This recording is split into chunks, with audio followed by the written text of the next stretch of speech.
सो biggest financial lesson जो मुझे मिला है मेरे सीए से, मेरी सीए हमेशा कहती रहती है कि लाइक कि तुझे जो भी चीज़ें खरीदनी है ना तभी खरीदना। फॉर एग्जांपल अगर तुझे गाड़ी खरीदनी, फॉर एग्जांपल अगर रेंज रोवर भी खरीदनी, तो वो रेंज रोवर तभी खरीदना जब तेरे बैंक बैलेंस इतना हो कि तू 10 रेंज रोवर खरीद सकता, तब जाकर एक रेंज रोवर खरीदना, बाकी खरीदना ही मत।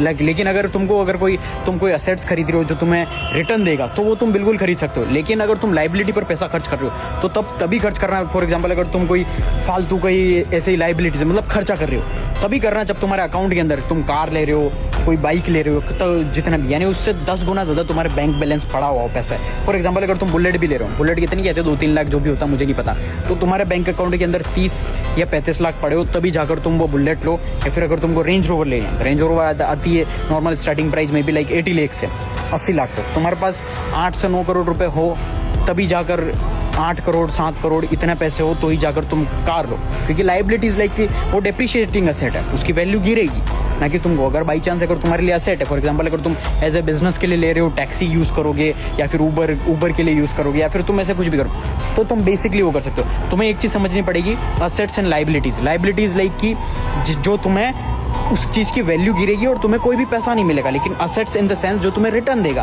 फॉर एग्जांपल अगर तुमने कार ली और तुमने उसको रेंट पर चढ़ा दिया, तुम उससे पैसा कमा रहे हो, तो वो क्या हो गया, असेट हो गया, तुमने उसको असेट बनाया। और अगर तुम पैसा इन्वेस्ट कर रहे हो स्टॉक मार्केट के अंदर, तो तुम्हें रिटर्न मिल रहा है उस शेयर्स के ऊपर, या फिर तुम्हें वो ग्रो हो रहे हैं तो उनको रिटर्न मिल रहा है। लेकिन इन द अदर चांस अगर तुम कपड़ों के ऊपर लिया, तुम्हें कोई भी रिटर्न नहीं मिलेगा। अगर तुम खाना खा रहे हो तो तुम्हें उसके ऊपर भी कोई भी रिटर्न नहीं मिलेगा। या फिर तुमने कोई शौक के लिए कार ले ली, तो वो सिर्फ और सिर्फ पेट्रोल के अंदर धुल गए, तुम घूमने जा रहे हो, तुम्हारा पैसा जेब से जा रहा है। जेब से अगर पैसा जा रहा है तो वो लाइबिलिटीज है, पैसा जेब के अंदर आ रहा है तो वो असेट है। तो ज्यादा से ज्यादा हो सके असेट के ऊपर पैसा इन्वेस्ट करो।